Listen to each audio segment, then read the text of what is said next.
Olá, pessoal! Então aí, estamos ao vivo. E hoje a gente vai falar sobre a genialidade de uma das minhas escritoras favoritas, que é a Jane Austen. Então, assim, não tem como não pensar na Jane Austen quando a gente fala de romance, certo? Ela fez um nome para si mesma. A gente, hoje em dia, a nossa definição de romance, muitas vezes, é por causa da Jane Austen. Então, quando a gente fala, ela já é célebre por si só, né? O nome dela é muito conhecido. Mas isso tem um motivo, certo? Então, hoje aqui a gente vai estudar quem é ela e por que ela foi tão genial, certo? O que há de tão especial nas obras dela. Oi, mamãe! Eu vou te pedir, mamãe, daí se o José perguntar por mim, eu tô aqui, tá? Meu irmãozinho fica chamando a Sarah. Ok, então. Quem foi Jane Austen? Jane Austen, ela nasceu na Inglaterra, tá? Em Steventon, no dia 16 de dezembro de 1775. Tá? Então ela nasceu aí nos idos do século XVIII. E o ambiente no qual ela vivia vai ser assim o cenário dos romances. Vai ser o cenário mais assim, o pano de fundo dos romances. Ela vai escrever livros da época dela. A Jane Austen, porém, né, ela é uma antirromântica, no sentido de que ela não se casou. Olha só, que interessante. Nem ela, nem sua irmã, Cassandra, que era confidente dela. As duas permaneceram solteiras. Oi, Aline, seja bem-vindo. Então, olha só, né? O que acontecia com uma mulher no século XVIII, na Inglaterra, quando ela não se casava? Bom, de duas uma, ou ela era sustentada por irmãos e parentes, né? Irmãos em especial. Ou ela tinha que ficar com, assim, uma vida bem mais reduzida, digamos, né? Quem leu Orgulho e Preconceito sabe disso. A Jane Austen, infelizmente, ela tinha um irmão, né? Que inclusive ajudou a publicar seus livros. E esse irmão sustentou ela, né? Os irmãos dela sustentaram, tá? A partir de 1805. Ela morreu relativamente jovem, ela morreu com 41 anos, tá? E a sua obra ficou conhecida na época, famosa por ser uma obra cômica, né? Uma obra em que ela tinha um humor muito mordaz. Mas ao mesmo tempo, as histórias dela de alguma forma tocavam a alma das pessoas, então você conseguia se comover com a história. Certo, aqui já tem um resumo assim de uma parte da genialidade da Jane Austen, né? Pessoal, assim, quem leu Jane Austen vá falando ali, né? O estilo dela pra vocês, tá? O que mais marcou vocês? O estilo dela ou o conteúdo das histórias? Porque, pra começar, por que Jane Austen é genial? Né? A gente tem que falar de como ela é excelente na escrita. Ela consegue ser elegante, irônica, romântica, com uma flexibilidade e um estilo impressionantes, tá? Ao mesmo tempo que ela é muito concisa, ela consegue dizer muita coisa em poucas palavras. Clareza e concisão. Isso aqui mostra já que a obra dela é genial, né? Quanto mais um autor precisa de palavras para explicar o seu pensamento, menos claro esse pensamento provavelmente é, né? Em avaliação de estilo, assim, parece um pouco estranho. Então, clareza e concisão, na Jane Austen, são, assim, características incríveis. Ela diz muito com muito pouco. Ao mesmo tempo, além desse manejar de estilo, a Jane Austen também é um gênio quando a gente fala de conteúdo. E eu vou chegar na parte dos romances, mas o modo como ela conseguia ver as pessoas. Então, todos os personagens dela, eles de certa forma representam algum problema ou alguma virtude do meio em que ela vivia. Tá? Eles têm características. Por exemplo, a senhora Bennet, né, uma personagem muito famosa do Orgulho e Preconceito. É uma mãe ansiosa pelo futuro dos seus filhos. Como todas as mães são. Então acaba que o estilo dela abarca muita coisa universal. Ao mesmo tempo que ela consegue construir personagens tão vivos que você imagina eles como pessoas, você não imagina eles como alegorias. Não. É uma coisa que o Tolkien também faz, né? Então você vê o Aragorn e você vê nele, poxa, há ali uma nobreza que é universal. Mas o Aragorn não representa a nobreza, no sentido de que não existe Aragorn, só existe a nobreza. Ele não é uma alegoria, certo? Isso que diferencia esses autores do C.S. Lewis, por exemplo. Porque você pega ali, a personalidade dos personagens parece reduzida àquilo que eles representam, né? Eles são praticamente só alegorias. Enquanto que esses escritores como a Jane Austen e o Tolkien não são assim.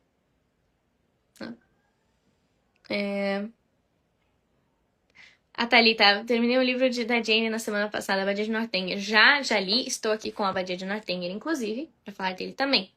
Meus livros todos da Jane Austen, pessoal, estão bem amados. Eles foram bem usados, então vocês ali... Né, está meio gastas as edições, mas vocês não reparem nisso. Ok. Qual que vai ser o primeiro livro que essa nossa jovem prodígio, porque ela começou muito jovem a publicar livros, né? Vai publicar? Razão e Sensibilidade. Tá? O livro que eu compartilhei ali, o Reels da minha madrinha, a Caroline, né? Caroline de Gasperi, quem não estiver seguindo ela, vai lá e siga.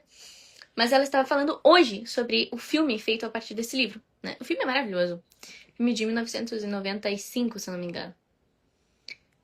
Mas esse foi o primeiro livro que a Jane Austen publicou, né? E o Razão e Sensibilidade, ele é um livro impressionante pela sua maturidade. Então você já vê aí que essa mulher tinha algo de especial. Ela conseguia perceber coisas, tá? Que para muitas mulheres muito mais velhas que ela, hoje, seria impossível de perceber. Do que eu tô falando?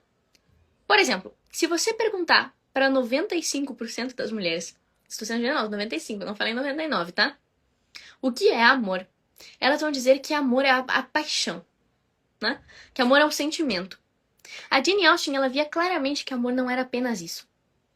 Ela tinha uma compreensão do que significava amar de verdade extremamente profunda, como ela tinha de outras coisas, mas eu estou usando amor como um exemplo. Razão e Sensibilidade, no fundo, é um livro sobre os diferentes tipos de temperamento, tá? Mas mais ainda, sobre os diferentes tipos de escolha mediante situações. Então, nós temos duas irmãs. E aqui, ó, gente, sei que eu tô falando disso muito de mulheres, né? Porque a Jane Austen é mulher, personagens femininas são as principais. Mas isso aqui tem muita coisa que talvez ajude os homens também, tá? E mesmo que sejam livros primariamente femininos, Jane Austen é uma grande escritora. Como eu já falei, a primeira coisa que eu falei foi o estilo dela justamente por isso, tá? Ela merece a atenção de todos. Porque ela é um gênio literário, ok? Miguel de Cervantes, a literatura dele é mais masculina, certo? É um cavaleiro que ele está falando. Mas, obviamente, as mulheres se beneficiam também da leitura do Miguel de Cervantes. Que é um gênio literário, ok? Beleza. Então, vamos voltar para Razão e Sensibilidade. Nós temos duas irmãs, Elinor e Marianne. As visões de mundo dessas irmãs são muito diferentes. A mais velha, ela tem uma visão mais madura de mundo. E ela consegue controlar os seus impulsos. Então, não é porque ela é chamada de razão que ela é uma coisa fria, né? Ela fica continuamente sendo tratada assim, como fria, pela irmã. A irmã é a sensibilidade, né? A irmã é uma pessoa extremamente emotiva, que segue os seus impulsos e segue-os até o final. Não, a Elinor é chamada de razão porque ela usa a sua racionalidade para subjugar essas emoções. Então ela percebe que há certos momentos em que eu não posso seguir meus impulsos. O que a Jane Austen critica aqui de um jeito brilhante, tá? Na Marianne, é essa ideia de que as pessoas deviam seguir as suas emoções o tempo todo, né? Essa ideia que a Disney anda fazendo muita propaganda disso aí. Siga o seu sentimento, né? Siga o seu coração. Bom, eu não tenho nada contra sentimentos. Sentimentos são coisas boas, mas eles precisam ser governados pela razão. Caso contrário, qualquer impulso que você tenha, você tá aí ao Deus dará, né? Bateu uma fome e você é capaz de matar alguém para comer. Então, vejam, o primeiro livro dessa moça, tá? Ela era uma moça ainda quando ela publicou. Tá? Se bem me recordo, ela tinha 21 anos, até menos um pouco. quando ela publicou A Razão e a Sensibilidade, ela já estava criticando o problema do romantismo. Dessa ideia de que você tem que colocar sempre as suas emoções acima da sua razão. Dessa ideia de que você não pode se controlar. Que se você está sentindo, então é isso que você deve fazer. Vocês percebem a genialidade dessa mulher e o quanto ela pode ensinar pra gente? Então, assim, até falar pra mim de genialidade da Jane Austen é uma coisa, assim, que é muito simples, porque é muito visível, né? Então, você tem as histórias de romance, por outro lado, que também são, assim, maravilhosos os romances dela. Mas o que mais eu gostaria de tratar aqui com vocês é a maturidade que cada personagem dela passa, especialmente as mulheres, que são as que ela mais trabalha, tá? Mas ela tem personagens masculinos muito trabalhados, como, por exemplo, o famoso Sr. Darcy. Então, em Razão e Sensibilidade, você tem essa questão do romantismo, né? Da razão e da emoção. Né? O que deve ser o que eu devo priorizar? Qual deles eu deve governar o outro? Qual deles deve guiar o outro? No final das contas, a gente percebe que a Elinor, ela nunca não teve sentimentos. Não é isso. Não é que ela seja fria. Não, ela só simplesmente se controlava. Ela tinha maturidade. E é por isso que ela consegue se fortalecer, permanecer forte durante as provações que elas passam. Beleza. Depois nós vamos ter outros livros da Jane Austen e cada um deles vai tratar sobre um problema diferente. No Orgulho e Preconceito nós temos várias coisas, tá? Porque são várias irmãs que passam aqui. A Lídia, por exemplo, ela é uma crítica daquele romantismo desgovernado. Você vê ali na Lídia muitos traços, ela tem ali dentro da personalidade dela, muitos traços de romantismo desgovernado. E a Jane Austen, nela, pelas atitudes dela, pelo modo como ela expressa esse personagem, ela critica também. A Jane, ela é um elogio à virtude, à bondade das pessoas. E a Elizabeth, ela é aquela pessoa que ela é mais complexa, mais profunda, né? Que ela se orgulha da sua inteligência. Então ela seria uma mulher inteligente que se orgulha disso, né? De que ela tem uma rapidez, de uma vivacidade que outras pessoas não têm. Então ela vê com muita facilidade o ridículo, por exemplo, né? Mas ela se engana. E ela aprende a ter humildade. E não só ela aprende a ter humildade, quando ela tem que aceitar o erro dela, ela tem que se tornar uma pessoa melhor por causa desse erro, uma pessoa menos julgadora também, né? E ela acaba se apaixonando pelo homem com o qual que ela preconceituava no início. Certo? Então é aquela virtude conquistada. É aquela pessoa que é uma pessoa bem intencionada, que tem uma inteligência, que tem dons, mas erra. Por quê? Porque se deixa levar pelos seus... até egoísmo, sabe? Pela sua situação. Não é perfeita, né? A Elizabeth não é uma protagonista perfeita. Não é uma protagonista feminista também, tá? As pessoas que chamam Jane Austen de feminista são realmente estranhas. Jane Austen não é feminista. Não é isso. O ponto dela não é esse. Ok? Então, Orgulho e Preconceito, ele trata sobre várias coisas ao mesmo tempo. Outros dois livros geniais da Jane Austen. A Abadia de Northanger e Emma. Tá? O Emma é interessante que quando a Jane Austen escreveu, ela disse assim, eu estou escrevendo um livro sobre uma heroína da qual ninguém vai gostar, exceto eu.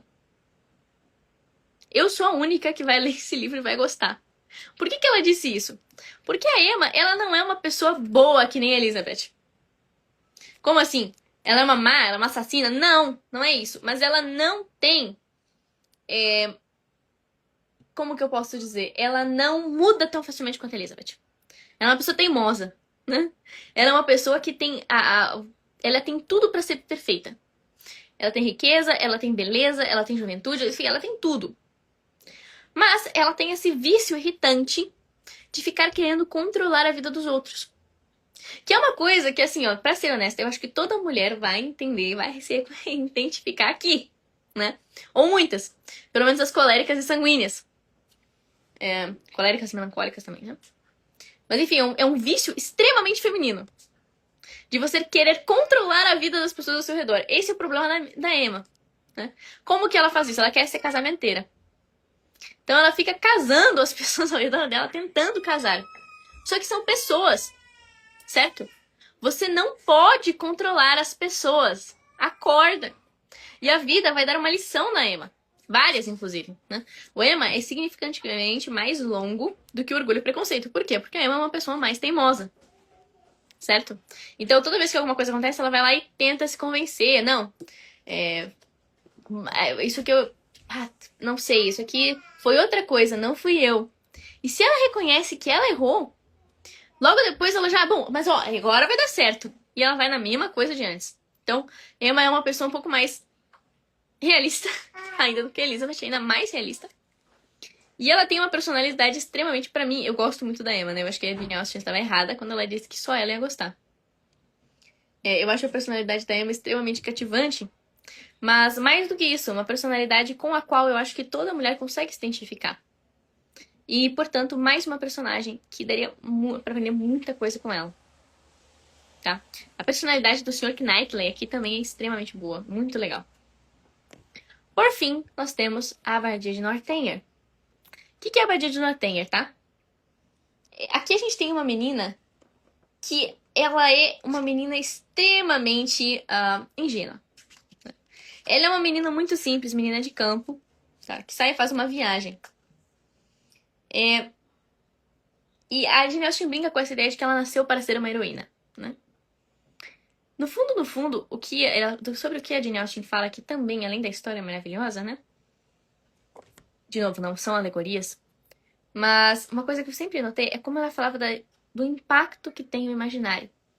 Então, porque a Catherine começa a ler um certo tipo de livros, ela começa a absorver as coisas ao redor dela de um certo jeito. E ela começa a assumir que é tudo como exatamente naquele romance, entendeu? Então é como que um impacto dos maus romances você tem ali em algum grau explicado no Abadia de Northanger, né? Essa menina ingênua que se deixa levar, assim, meio que com o vento, né? Que ela quer encontrar algum mistério, ela quer ter essa sensação, assim, que também, de novo, é uma coisa que de fato existe, certo? Então, com certeza, a Abadia de Northanger pode ensinar pra muita gente. Ao passo que o último livro da Jane... tem mais 2 livros da Jane Austen, tá? Que eles são aí mais difíceis de se identificar. Eu não estou com eles aqui. Eu não tenho a versão física deles, né? Tinha, mas eu vou ter que adquirir de novo. Que são Mansfield Park e Persuasão. Mansfield Park e Persuasão, eles são... As personalidades das protagonistas, elas têm uma similaridade que ambas são extremamente gentis. Qual que é a diferença? A personalidade da personagem de Mansfield Park, ela é quase perfeita. A Fanny Price. Ela é quase perfeita. Mansfield Park é extremamente longo e você vai vendo o que vai acontecendo com as pessoas ao redor dela. Não é tanto ela mudar, né? Ela era uma pessoa extremamente virtuosa. A protagonista do Persuasão, por outro lado, ela era uma pessoa extremamente gentil, só que ela cometeu o erro de ser gentil demais, né? Ela cedeu demais. E por conta desse fato dela ter cedido, assim, quando ela era jovem, ela perdeu o amor da vida dela uma vez. Então, ela, por obediência, assim, a amiga dela, que era praticamente a mãe que ela tinha, ela vai lá e ela aceita terminar com o noivado, né? Quando ela era bem jovem. E o Persuasão volta anos depois, com ela reencontrando o homem que deveria ter casado com ela, né? E eles interagindo. E o interessante ela era uma pessoa virtuosa. O erro dela foi ser suave demais. Ela se deixa levar, ela deixou que aquilo, o respeito humano que ela tinha pelas outras pessoas, fizessem com ela algo que ela sabia que ela não devia ter feito no início.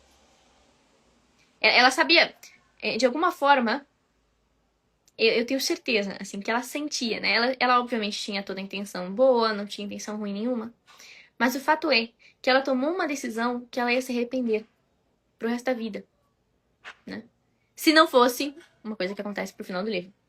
Mas uma decisão que marcou ela profundamente, né? E interessante é que também a Persuasão é um livro sobre família, né? É um livro sobre como a família impacta os seus membros. E como que os familiares devem tomar cuidado com isso. Porque a família da Anne acabou tirando dela aquele casamento por conta de vantagens sociais, né? Então seria vantajoso para ela. Mas, poxa, aquele casamento era um casamento que era o que ela queria. E ela, como uma boa personalidade mais ali fleumática, digamos, hoje em dia, ela preferiu a paz do que lutar por aquele noivado. E ela se arrependeu dessa decisão mais tarde. Então também é um testemunho para mulheres que têm mais dificuldade de tomar decisão. Vocês viram como cada uma dessas personagens tem uma personalidade diferente, né? Mas de todas elas, a Anne é a única que parece, que a gente sabe, assim, que tem traços, assim, mais biográficos da Jane Austen. Porque ela também, quando jovem, ela se apaixonou por um rapaz. E ela acabou encerrando o noivado por conta também da família, que ele não tinha condições. Ele não estava à altura deles, né? Em classe. Então também é um testemunho pro que aconteceu com ela. Certo? E cada uma dessas personagens assim, pessoal, tem uma coisa para ensinar. Tem um tipo de personalidade com o qual nós podemos aprender. Isso aqui, eu estou falando de novo, principalmente das personalidades femininas, mas o mesmo vale para os homens da Jane Austen. O Sr. Bingley, o Sr. Darcy, o Sr. Henry Tinley, tá? O Sr. Knightley. Meu Deus, cada um dos personagens de Jane Austen foi tratado com extremo carinho e profundidade. Mesmo que eles não apareçam tanto na obra, eles são escolhidos a dedo, eles são feitos com muito cuidado mesmo. Um cuidado impressionante. De tal forma que há uma consistência enorme no livro dela. O personagem coadjuvante que você encontra, ele permanece aquele personagem, a personalidade dele continua. É uma coisa assim impressionante. Ok, pessoal. A live de hoje, ela tem um motivo de ser muito especial. Né? Por que eu resolvi falar de Jane Austen agora? Porque nós estamos vendo na nossa sociedade uma grande crise de identidade, tá? Isso vale tanto para homens quanto para mulheres. Mas eu sou mulher. E também tem mais uma coisa, tá? Você moldando a personalidade feminina, você molda a masculina. Eu li uma vez um livro maravilhoso em que se falava sobre como Roma caiu. Tinha essa menção, né? Roma caiu quando as mulheres pararam de contar os anos pelo número de Césares e passaram a contar os anos pelo número de seus maridos. Ou seja, foi a frivolidade das mulheres que causou a queda do Império Romano. E, infelizmente, é a falta de personalidade, é o estado atual da feminilidade, tá, das mulheres, que está fazendo mais danos à sociedade hoje em dia. Porque nós estamos falando aqui das mães, das esposas, certo? Que homem que não é impactado pelo tipo de mãe que ele tem. Então, se nós estamos vendo uma crise na masculinidade, isso envolve também uma crise na feminilidade. Enfim, né? Eu acho que é só olhar para a rua e você vê claramente que existe essa crise. E a literatura, ela nos fornece, pessoal, para nós que temos o imaginário doente, tá? Nós temos o imaginário deformado. Ela oferece aquilo que eu sempre chamo aqui no perfil, né? De horizonte de consciência. Então, lendo essas personagens de Jane Austen, vendo como elas se comportam, você ganha mais possibilidades de ação. Você vê, olha, gente, eu podia ser assim também. E você tem aí muito aprendizado. Sem falar nas inúmeras virtudes que você pode ver demonstradas ali. Então, assim, se não fosse tudo isso, ainda tem o fato de que Jane Austen é uma escritora brilhante, com um estilo brilhante. Tá? Então, a escrita dela é brilhante também. Por isso, pessoal, que eu criei o Clube Querida Jane. Jane, obviamente, em referência a Jane Austen, né? Também ali dá pra dizer a Jane do Orgulho e Preconceito. Mas principalmente pra a escritora mesmo. Porque a gente quer se aproximar dela, a gente quer que ela se torne nossa amiga. Né? Esse é um grupo feminino, tá? É um grupo para mulheres e jovens moças. E é muito importante que você compartilhe essa live, que você fale desse grupo para as mulheres que você conheça, tá? Porque, de fato, pessoal, de novo, a crise atual não vai ser resolvida se a gente não tiver uma reforma educacional, uma reforma do modo de ver das coisas. E isso passa também, e em especial, pelas mulheres. Ok? Então, assim, ó, se você é mulher, ou se você tem alguma amiga, uma conhecida que precisa desse tipo de conteúdo, mande pra ela. tá? Tem um post lá do meu perfil que tá fixado lá com as informações. É fácil de digitar quero, gente, você recebe lá. Assim, ó. Essa é uma das iniciativas mais importantes que eu já fiz, junto com o Clube Leitores de Rivendell, né? Mas é uma iniciativa importantíssima, porque essa é uma escritora brilhante. Essa é uma escritora que tem muita coisa para oferecer, que pode mudar, sim, o modo como você vê as coisas. E você não vai fazer isso? Mas isso aí, pessoal. Então, esse era o tema da live de hoje. Era isso que eu queria passar com vocês. Tirando isso, pessoal, se vocês tiverem alguma dúvida e quiserem ir colocando, eu também tenho uma novidade, né? Então, update.